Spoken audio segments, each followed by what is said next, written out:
Hey everybody, this is Paul from Screenwriting Scribe. Today we're going to take a look at Saga, tools for filmmakers.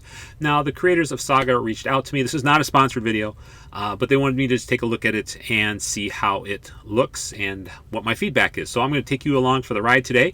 So this is going to probably be a very long video. So if you want to see the step-by-step process, this is the video for you. I released a second video, which will just be a summary, really easy, bite-sized stuff to take a look at. So let's just take a look at their website real quick. So why choose Saga? I always want to say Sega, so if I mess that up, just so you know, don't you always remember that from back when you're growing up? Sega. So Saga. So it's plotting your next blockbuster, and we'll go through each of these steps. You'll be able to see this. This will be a longer video, but you'll get to get the whole feel of this. You get to craft unforgettable characters, seamless story development, effortless screenwriting, and you can pause it whenever you want. And in order to read each of these a little better, you have the storyboard wizard, very much similar to Catalyst, and so I'm interested to see how that works. The one thing I really like about this as well too is mastering camera techniques. I don't think I've seen this in another screenwriting program in terms of an AI program where it helps you sort of figure out, okay, how do you want these camera techniques? What kind of shot do you want? And so it's nice that this is one of the first programs I've seen that really talks about how do you do camera techniques. So if you're wondering, Saga costs about $19.99 a month. Now you can use a free promo code, which you can see up here, which I'm highlighting, which is try Saga Premium Free with the code FREEMONTHPREMIUM, and you just do that at checkout, and you can try it for 30 days. As I always say, give something a try, kick the tires, see how well it works for you.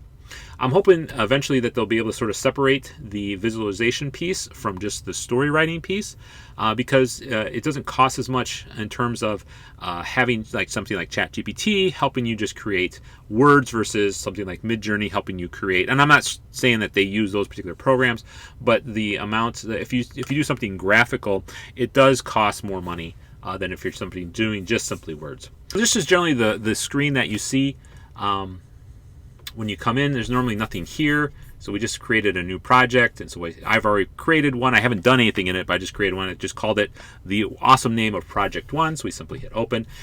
If you are just coming back in, it'll automatically open. Since this is your only one, it'll automatically open it up. So when I came back and logged in, this is exactly what I saw. So let's just take a little bit moment to look at the UI right now. You can see there's an AI chat, there's plot, there's characters, there's acts, there's beats, and there's boards. And if we click any of these things, it says no plot details found. Go to the plot page. Same, I'm assuming with AI chat. Ask anything or provide an instruction. You can generate script coverage. You can create a pitch. Let's see some of the other stuff. And again, you can see story. They have different menus that you can do. I can go into the script and start writing stuff. I can generate a scene. But let's take a look at the story, because I'm interested to see how this works and how this compares to something like Storywork, which I have used in the past, which is sort of throwing off Storywork vibes to me right now, which is great. And the one thing I like right now, it says, what is the title of your movie? Now, the interesting thing with Storyworks, and I'm going to be comparing the two because they're very similar in what they do. This is normally the last thing they ask you. But I think it's interesting that this is the first question they ask you. Now, for most people, I'm assuming you don't have to fill this out if you don't want to, but maybe we'll start with something. Now, as we go through this, I'll sort of talk to you about what I'm thinking in terms of type of movie. I think we're going to do a horror movie, and so I think we're going to do something called Panic. So let's throw that as our title. And you can look at these here. It's got a little eye next to each of those lines, so it gives you examples, which is really nice. So describe your movie's presence about the protagonist, including the inciting incidents that sets them on a journey to their goal with some conflict to overcome. So since it's an AI program, let's try and see what the AI is going to generate for us. So let's just say, let's ask it based on our title, what's it's going to give us. So let's take a look. So it's interesting as we take a look at what it generated for us. It's got a couple things. When a small town is gripped by an unexplained wave of fear, a determined journalist must uncover the truth before paranoia consumes everyone. So we'll just take a look here and take a look at some of these. You can pause the video for a moment and read through these. I don't think any of these really hit where I'm looking for, but to be honest, all it does was just be able to go off what the title was, and so it's got some good ideas. Okay, so the idea that I had, so I just started writing something and then those ideas went away. But I'm trying to think of a word. So sort of what I want to do for premise is sort of, I saw this video on YouTube where there's this guy beating up all these different slashers. And so I was thinking of making a movie, a short movie about someone who beats up slashers, like Freddy or the guy from Scream or Jason. I just think that would be funny. I really enjoyed those type of things, and I think it would put a sort of a different spin on the horror genre. It sort of be a sort of horror comedy. So basically what I'm doing right now is I just clicked on AI chat, and I'm going to ask it to help me sort of figure out what could I call this type of person. So the answer it gave me is you could call the person a void keeper, a null agent, or a containment enforcer. Ooh, I sort of like that. To summarize their role in trapping and banishing the slashers. Alternatively, if you want something more evocative or retro to match the vibe and era of the 80s, 90s slashers, you could go, I like Reaper Hunter, Slasher Wrathbound, or the Vanisher. It could sort of be like the Punisher. I sort of like Reaper Hunter. Let's go with that and just see how that turns out. So, all right, so I'm going to say a Reaper Hunter goes back in time to take out a slasher and meets the girl of his dreams who scares him to death. So it's panic. So what I'm sort of getting at with this is he's not going to be panicked about what he does for a J job, but he's going to be panicked with having to talk to people of the opposite sex. So as we think of themes, I really like it that it talks about what's the central message of your story. I sort of like, can you truly conquer your fears, or do they define who you are? If destiny is shaped by choices, or are we prisoners of fate? That's a nice one too. I think especially since it's going to be sort of a time travel movie, let's go with that one. Let's select this and see what happens. Perfect. So what plot archetypes does your story follow? And now it has a nice carrot, so we're just going to click on the carrot, see what it has. Trapped with a monster, a road story, a magic wish, David versus Goliath, rite of passions. I would say this is going to be a love or friend story. So when an incomplete hero meets their counterpart, they must each grow in order to live in harmony. Examples: Rain Man, Dumb and Dumber, and The Hangover. The nice thing is you can select each of these things and it'll tell you sort of what some examples are. I really like that. I think that's really nice, a nice function. So let's do love or friend story. So genres, what film category does this story fall under? Let's see if they have a couple different things. So it's going to be a horror movie.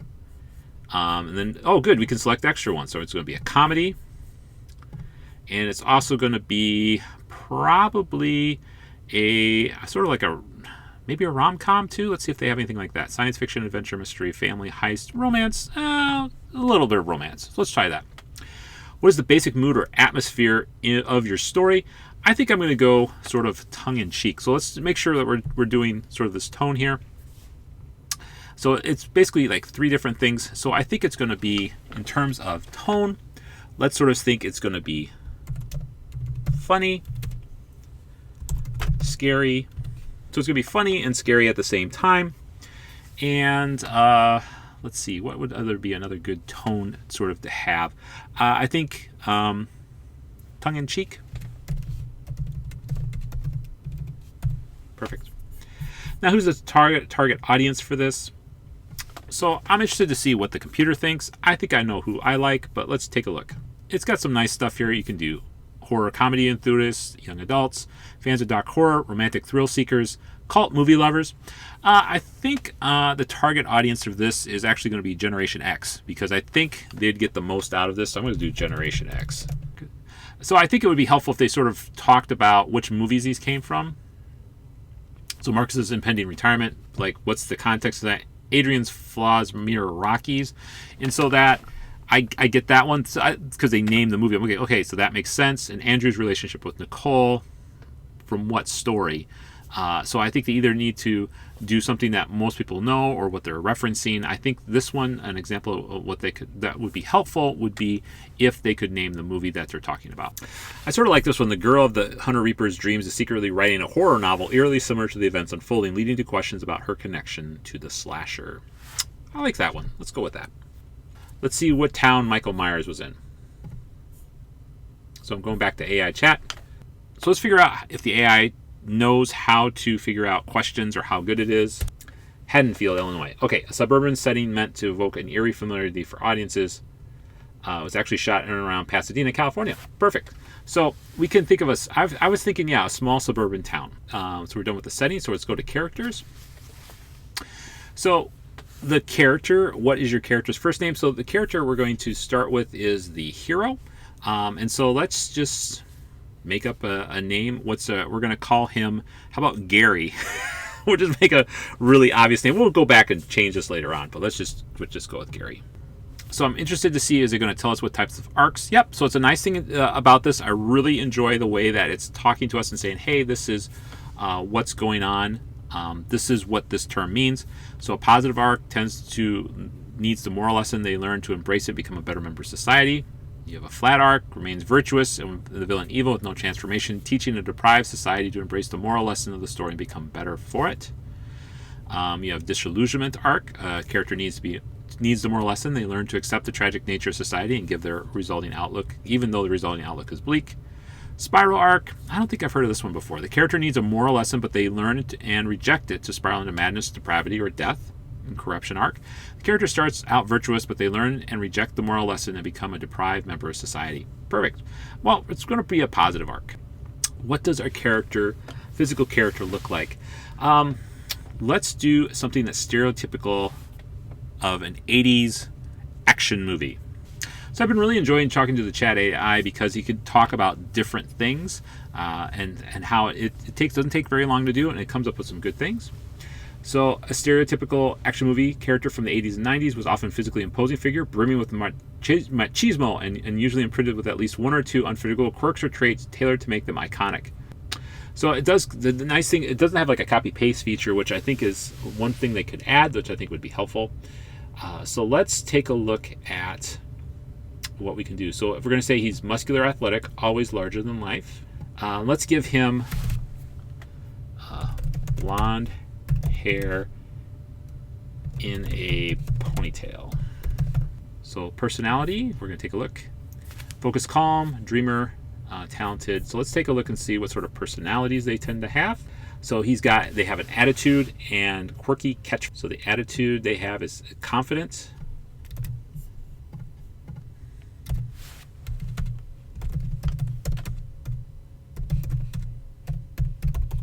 perfect. What universal pattern? He is the hero. So for once, we can take a look and it says, this is steal money from the bank. That's stealing his mom's house to stand his ground against Apollo Creed to become the great jazz drummer in history. Again, I think it would be nice if they just put a little dash and told you what the movie was. So that way, if you wanted to look at the movie and watch the movie, that would be helpful. So since he's a Reaper hunter, his want is to take the villain and send him back into the void. I think the need that he needs is there's more to life than being alone. What false beliefs are obstacles to your character? So a lie. Again, it's okay to steal from corrupt banks. That nobody will love him and he will never make anything of himself. I sort of like that no one will allow him in. So it's interesting here. There's another one here that's called the Ghost. What unresolved issue from this character's past continues to haunt and influence them? So again, you have generational poverty. Everybody in his life has told him he was a bum or he's a loser. He believes it. His father was a failure creatively. So let's take a moment and think about let's do a generate and see what we can get from that. I love this one. Gary's first love was possessed by a malevolent spirit and he was forced to banish her to the void, leaving him terrified of falling in love again. Perfect. Okay. So then we can add different characters and stuff like that, and we'll flesh that out differently later on here. So then we can go to acts. And so what events set the main character on their journey? So the other nice thing about this too is you're noticing it's sort of like a 4-act structure where they break up Act 2 into Act 2A and Act 2B. So the cool thing about this, we could just generate each of these. So let's just generate the first one right here and just sort of see how that looks. So let's take a look at the overall Act 1. So here we go. So Act 1 opens in a quirky, idyllic suburban town of Willow Creek, where the streets are lined with white picket fences, but the shadows seem to stretch just a little too long. Gary, a cocky ponytail Reaper hunter, arrives in town through a mysterious portal, armed with his signature scythe and a bag full of sarcastic one-liners. He has to stop a legendary slasher, a supernatural killer who has begun terrorizing the town. But his real motivation is to send the villain back into the void, a task he believes and will finally give his life purpose. Gary's bravado is shaken when he meets Lily, a witty, enigmatic writer who is working on a horror novel that uncannily mirrors the slasher's murders. The inciting incident occurs when Gary discovers that Lily's manuscript contains details about the slasher's next victim. Details she couldn't possibly know unless she's connected to the killer. As Act 1 ends, Gary is forced to make a choice. Trust Lily and work with her to stop the slasher. Push her away out of fear that she might be the key to his worst nightmare, falling in love again. That's not bad. I mean, honestly, it's not too bad. I think I'm gonna I'm going to take that here. I'm probably going to change the names later on and stuff like too. This again, this is just a vomit draft. If you don't know what a vomit draft is, we just get the ideas out and we give it a try. And there's going to be a lot of rewriting. If you don't know, screenwriting is rewriting. So if we look at 2A, it says what obstacle locks your protagonist into the story. And to see how it separates from 2B, it says how does the antagonist double down to stop the protagonist once they realize how to achieve their goal. Now, I think the other thing too is the generate will be different once I've created the villain for this particular show. And like I said, I think I have to delve a little bit more into what sort of the mythology is and stuff like that. So let me work on this other stuff here, and I will meet you when we're done with this part. Okay, I've went through and wrote some stuff down. We're going to take a look at beats next.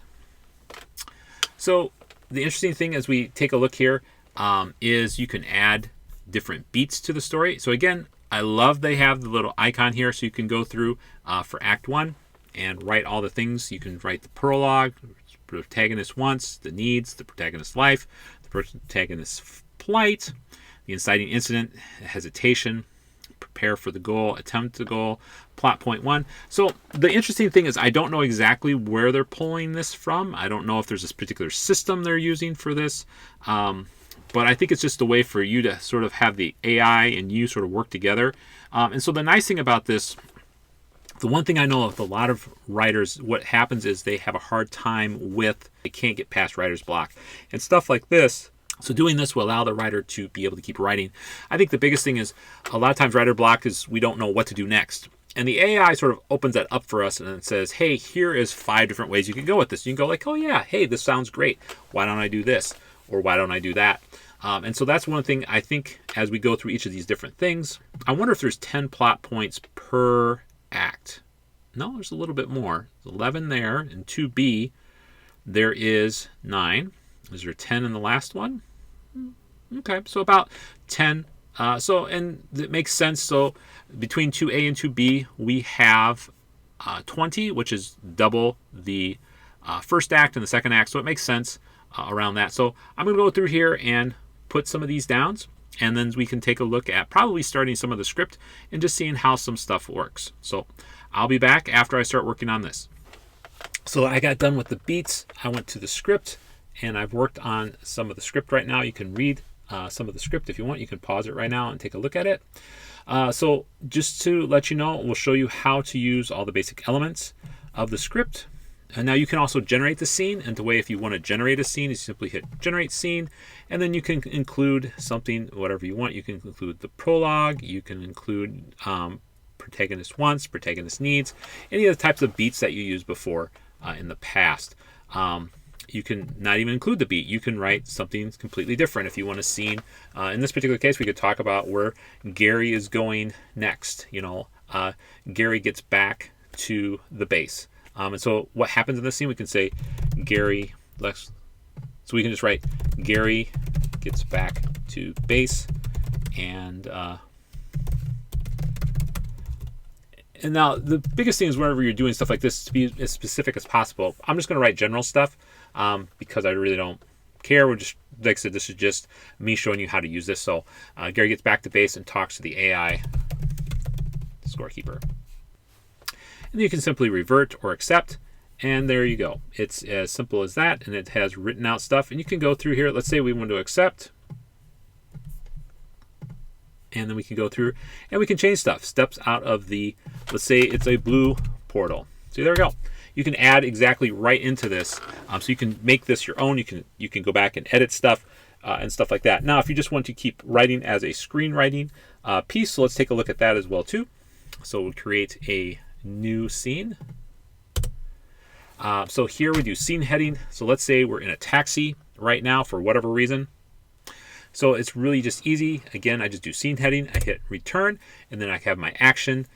So let's just talk about, I'll go through and show you how each of these work. And so basically what I did was just hit return there. All right, so then what I can do here is I can just hit character, and then I have Gary. It goes automatically. Again, I'm just hitting return.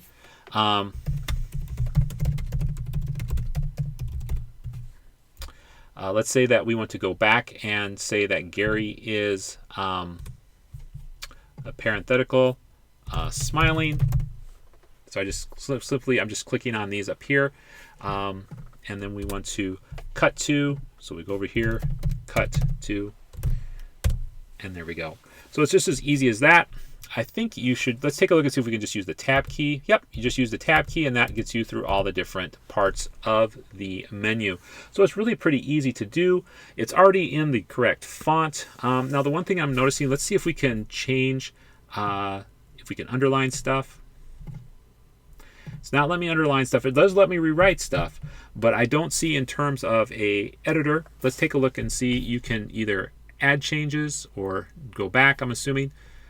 So this is the shortcuts. You can see the different shortcuts. Again, I just use tab and that seemed to work just as well too.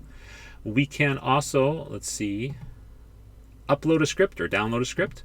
So we'll have to take a look at that later on to see how that particular functions, or I might look at that in a different video. So let's take a look at Storyboard. So this is just basically using the screenwriting software. It's pretty easy to use. It's pretty basic, which is all you basically need. There's not a lot of bells and whistles for it. You notice there's not a dark mode or anything like that on there. So just be aware of that. You're going to be writing with this sort of light coloring here. So let's take a look at boards. So let's take a shot from our first board. Let's create a shot. So let's take now the nice thing about this is it's going to sort of show you what type of shot we're going to do. So let's go back to that first scene and take a look at how we could take a picture or what kind of image that we want to create. So let's go back to that first scene. And so for the first sort of shot we're going to see, so let's have a close-up of the red warning lights pulsing. So let's have a dimly lit corridor and see how that looks. So let's create that. So let's go to boards. We're going to create shot and let's create a shot type. We're going to create probably a full shot right now. So let's do a full shot. Camera level. So these are different things. Overhead. And I'm going to do probably at eye level. So let's do eye level. It's going to be realistic, 6:9. You can change this to square and that type of stuff. So describe the shot. So we can also go back to what we're going to be using before, but I'm going to say a futuristic hallway.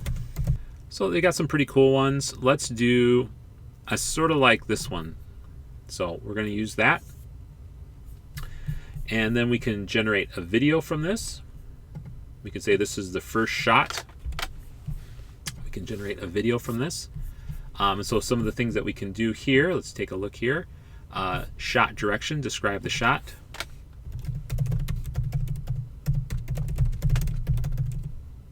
We're saying we're basically moving down, slowly down the shot. Camera motion. So there's a bunch of different ways here. I think it would be nice if you could have a little thing here so we can see some more options of like, what does that look like? I think we're gonna have, how about moving to move down? Let's try that. And see what happens. Okay, here's sort of the image. So as you can see, the camera is coming down slowly. And I could go back and be more specific about what I see and stuff like that. We'll save the video. And so like I said, now I have a shot of what that opening shot's going to look like. So you're going to see the red lights and you're coming down towards the floor here. And we could just hit save, write notes if we want to write notes. And then we can go back to the boards. Let's see, scene, shot. Scene 1, shot 1. And so this is what you'll see here. And then scene 2, shot 2, scene 1, shot 1. So I think you can, if we edit that, can we take that out? I don't think we can. So I'm not exactly sure how this all sort of works, but this is really interesting that you have this scene. So like I said, you have the script. I can look at the scene from that particular shot and it helps give me an idea of what I'm hoping to see out of that. So when I think of Saga, I mean, there's a lot of good things that Saga does. I think the hard part about this in terms of plot is that it doesn't do as good of job as what I see from Storywork. Storywork really gets you from point A to point B. It really helps you with sequences. It helps lay out sort of how the story goes. And so it sort of gives you a really good blueprint. And it really does a nice job with the blueprint and helps you begin your story. This one's a little harder because I'm not used to this particular way of working through beats. And so it was a little harder to do in terms of that because I'm not used to that, of working through my stories like that. I've been more used to story work now, which sort of prompts me, okay, so what's your idea? How are you going to go from point A to point B? And it really helps with sequences. So this is this sequence, this is this sequence. But overall, I think, for $19.99 per month, I wish they would have a cheaper option where you can just use the AI and don't have you don't have to use the image generation part, because I really like the program. I think it could help, again, from some of the things I've said, like for when it gives you examples of telling you what movie they're talking about, so you can actually watch the example if you want to do that, or like, okay, yeah, I know which movie you're talking about. So I think that would be helpful. But overall, for $19.99 a month, this is a good program. I would probably do this for $20 a month for what it offers. I think it's great. Now I'll have to talk to the developer and stuff and understand how much, if there's extra credits in terms of if I have how much image generation I can do with that. But for what I see right now, I think it's pretty cool. What do you think? Put in the comment section below how you think about this. If you have any questions, until the next video, live well and write well.